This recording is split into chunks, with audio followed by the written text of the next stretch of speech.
أعوذ بالله من الشيطان الرجيم بسم الله الرحمن الرحيم والذين كفروا أعمالهم كسراب بقيعة يحسبه الظمآن ماء حتى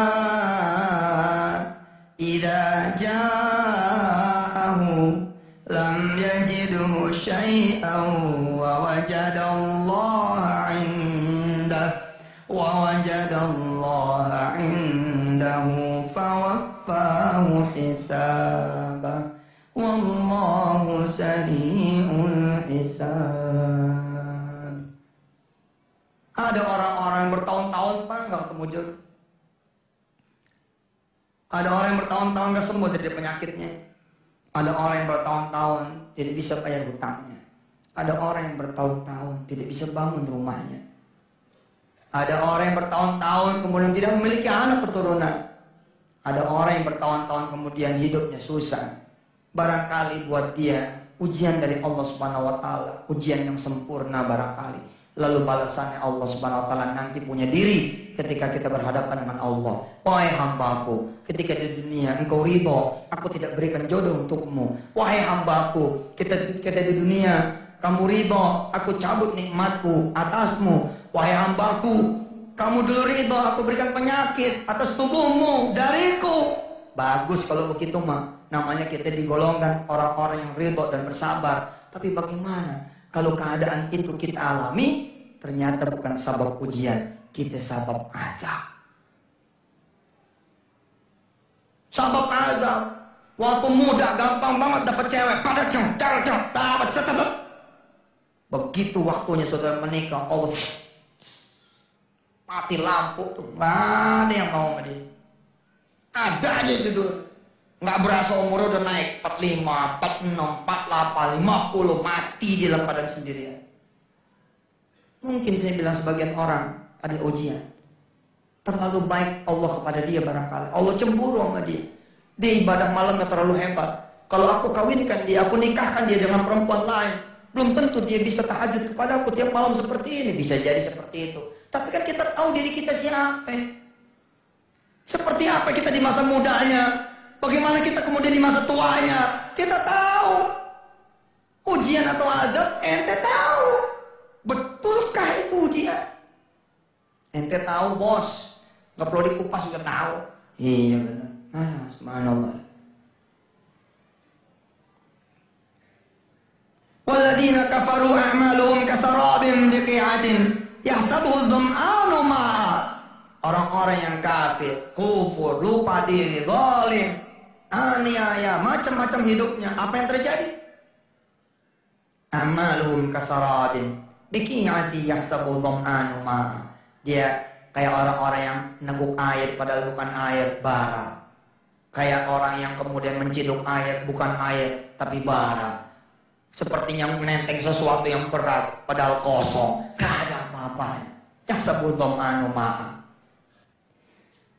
Aw kadhulumatin fi bahril lujji yashahu mawjun min fawqihi mawj yashahu mawjun min fawqihi mawjun min fawqihi sahab dhulumatun ba'duha fawqa ba'd idza akhraja yadahu lam yakad yaraha wa man lam yaj'alillahu lahu nura wa man lam yaj'alillahu lahu nura wa man lam yaj'alillahu lahu nuran fama lahu min nur.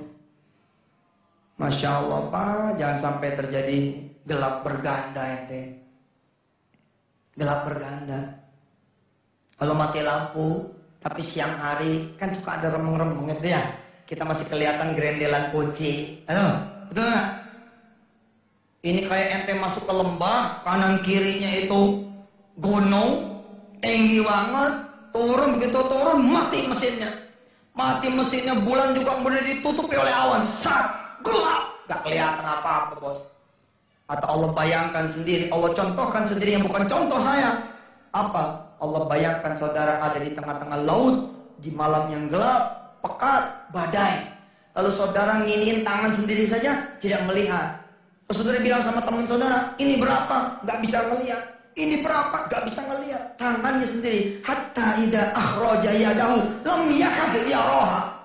Gila gak? Di depan saudara itu solusinya gak kelihatan. Terlalu berlapis dosa kita. Berlapis. Zina iya, riba iya, durhaka orang tua iya, makan harta orang iya, ngomongin orang iya, dengerin aib orang iya, semua dosa saudara membuat saudara gelapnya merokap, berganda. Ngilangin yang gampang tidak? Buat Allah insyaallah nggak ada. Cahaya. Apa artinya cahaya? Buat mereka-mereka yang berumah tangga, lalu awalnya dulu dengan berzina. Kalau Allah tidak izinkan sperma itu punya cahaya, gak bakal ketemu ovum. Itu sperma berenang terus, gak nyampe bos. Diagnosa menurut kedokteran, spermanya lemah. Bukan lemah, nggak ada yang nuntun sampai ke ovum.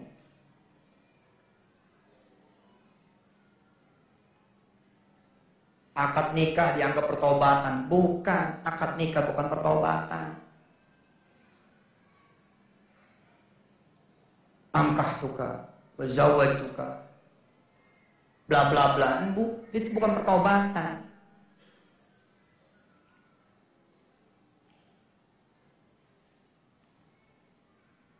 Tapi Masya Allah, begitu sadar mengaji, yang dulu dianggap enteng, tiba-tiba kayak gunung gede gitu.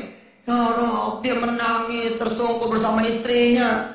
Lalu berdoa dia sujud, minta ampun kepada Allah. Begitu di hubungan badan, kali ini dengan ridho Allah, sepol-polnya karena sudah bertobat. Begitu terlepas itu sperma, dang, Allah kirimkan malaikat, tenteng, jam masuk. Jadi dia anak. Kalau Allah redho, insya Allah. Tapi don't worry, insya Allah sebagian yang lain saya bilang, mungkin ujian buat dia. Atau ada maksud Allah yang lain untuk dia. Koreksi diri, itu intinya. Kenapa cahaya itu dihilangkan oleh Allah? Ketika nggak ketemu, saya oke-oke aja Ustaz. Alhamdulillah, saya periksa atas juga oke. Ayah saya, ibu saya membiayai saya bukan dari uang riba, bukan dari uang-uangnya haram. Ayah dan ibu saya, alhamdulillah bukan pezina, bukan pemabuk. Insya Allah, saya pun oke-oke aja. Apa yang maksud Allah? Kok saya sampai hari ini tidak dikaruniai anak keturunan? Ya, bersabar saja kali Bu. Mudah-mudahan ini bukan azab tapi ujian. Ya Ustaz. Ustaz ngomong-ngomong bisa hadir enggak? Hadir apa? Saya punya rumah tahfiz. Ada berapa anak? Ya, ada 38 anak. Tuh, dia. Belum tentu dia sempat kalau punya anak. Ternyata Allah punya maksud.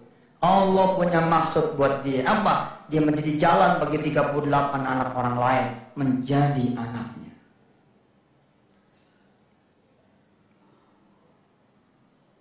Oh Ustaz nggak seru kalau bukan anak sendiri. Betapa banyak orang-orang tua yang kehilangan anaknya padahal dia anak kandungnya. Sakit hati dengan anak kandungnya. Betapa banyak juga orang-orang yang bahagia dengan anaknya padahal dia bukan anak kandungnya. Saya contohnya dengan Kiai Haji Sanusi Hasan, bukan ayah saya.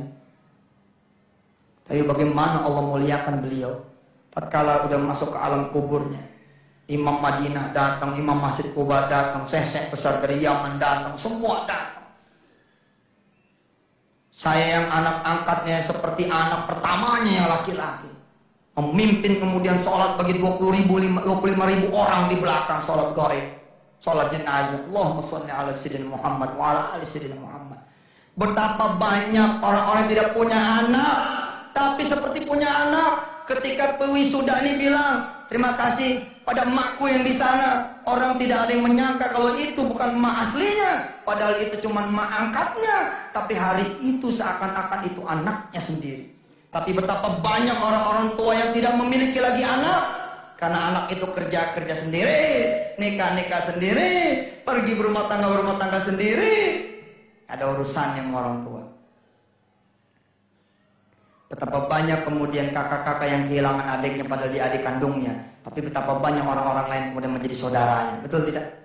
Sama aja, yang penting Allah berikan kemuliaan buat dia. Tapi judulnya adalah muhasabah. Ente cek dulu diri ente. Jangan main ujian aja. Aneh lagi diuji nih, lagi gelap bener hidup. Enak aja main diuji-uji. Tak dulu. Bagaimana lu waktu kuliah? Kerjaan lu, pacaran lu. Seminggu tuh cuma 7 hari. Tapi ada 10 perempuan lu jinahin.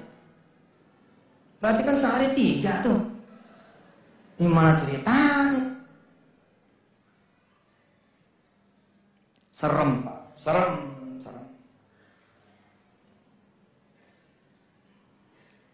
أو كظلمات في بحر اللج يغشاه موج من فوقه موج من فوقه سحاب ظلمات بعضها فوق بعض. Kalau bisa kita itu apa? Nurun ala nur. Mas Yusuf, iya mas, kerjain proyek perumahan saya. Oh makasih mas, gak usah mikirin modal. Nah udah mulai, nur ala nur. Nanti gak usah nyari pembelinya, nur ala nur. Banknya udah kita siapin juga, bank syariah, nur ala nur. Ente itu siapain? Iya, ini cuma butuh ente doang buat tanda tangan. Allahu Akbar. Nur ala nur tuh gimana? Ente dapat proyek perumahan, tapi cuma dapat, belum nur ala nur. Ente masih pusing, modal dari mana? Pakai PT siapa? Tuh. Ketemu pemodal juga masih rentetannya panjang banget tuh, Pak, masih panjang. Tapi disebut nurun ala nur. Tadi itu contohnya. Mas, kerjakan ya proyek perumahan saya. Kontraktor udah siap. Pembelinya sudah ada. Ada rumah sakit X yang karyawannya itu tanda tangan sama saya.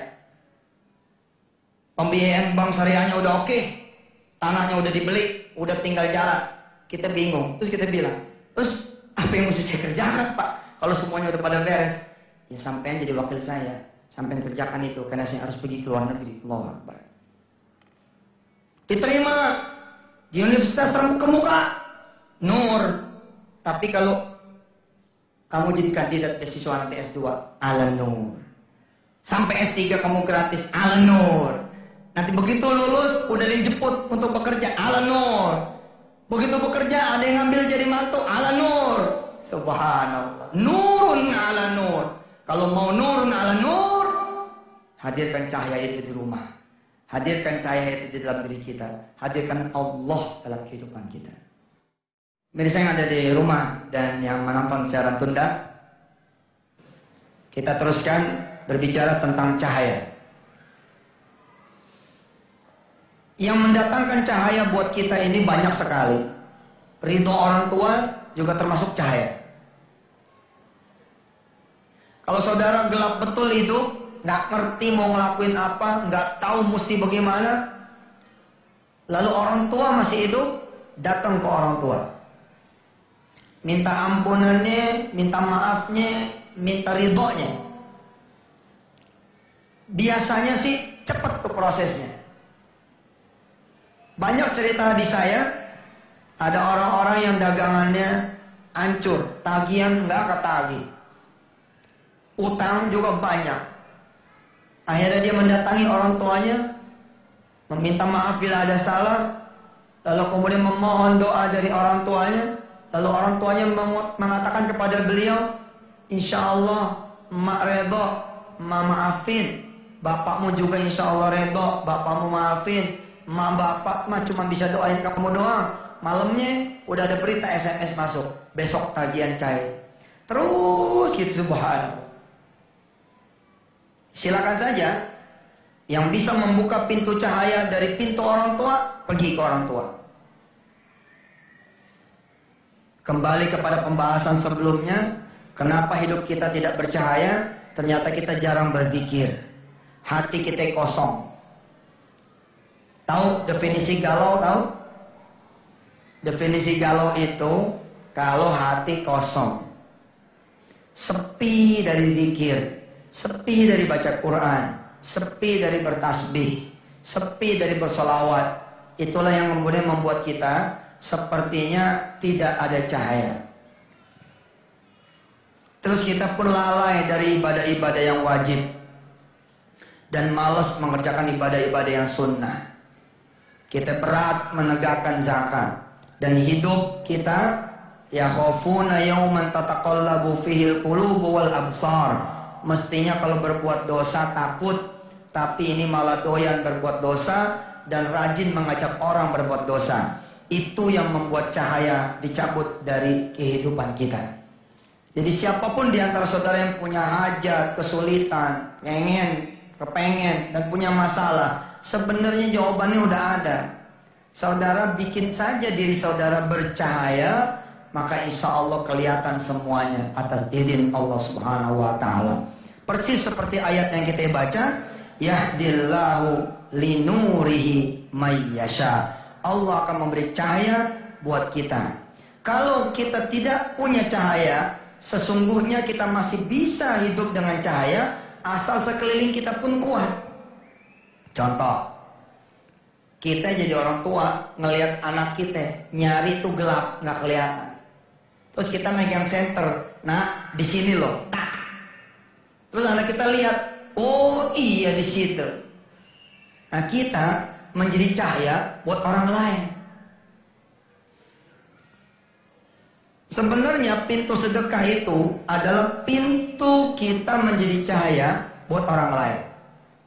Ini Quran seperti inilah yang insya Allah kita akan wakafkan, bagikan ke teman-teman di seluruh Nusantara. Nah ketika saudara membeli Quran ini dan mewakafkan, maka saudara menjadi cahaya buat orang lain. Kira-kira seperti itu. Ketika saudara membangun masjid, ikut membangun masjid, saudara juga menjadi cahaya buat orang lain. Apabila saudara adalah orang tua, saudara adalah seorang kakak, maka nasihat seorang tua dan nasihat kakak juga menjadi cahaya buat saudara-saudara semua. Subhanallah. Pemirsa yang ada di rumah, yang menyaksikan rekaman ulang, siaran tunda dari pengajian di Geraha Cakrawala Malang, kebetulan atas izin Allah dan tidak ada yang kebetulan hari ini ada hari Jumat. Waktu membaca suratul Kahfi malam Jumat, Kemis malam, Maghrib sampai Jumat Maghrib. Nah kita masih ada waktu. Secara jam di sini pemirsa masih jam 4 sore. Kita masih bisa membaca suratul Kahfi. Dari kecil saya diajarin kalau kita membaca suratul Kahfi maka Allah akan memberi kita cahaya. Dari mulai kita baca sampai malam Jumat yang berikutnya. Kalau kita sambungin lagi malam Jumat yang berikutnya, maka kita akan dikasih cahaya lagi. Dikasih cahaya lagi, kasih lagi cahaya. Dan terus hingga cahaya itu nanti kita butuhkan ketika kita di alam kubur. Ketika nanti kita di padang mahsyar. Yang zulumat, la zilla illa zilluh. Tidak ada perlindungan kecuali perlindungan dari Allah Subhanahu wa Ta'ala.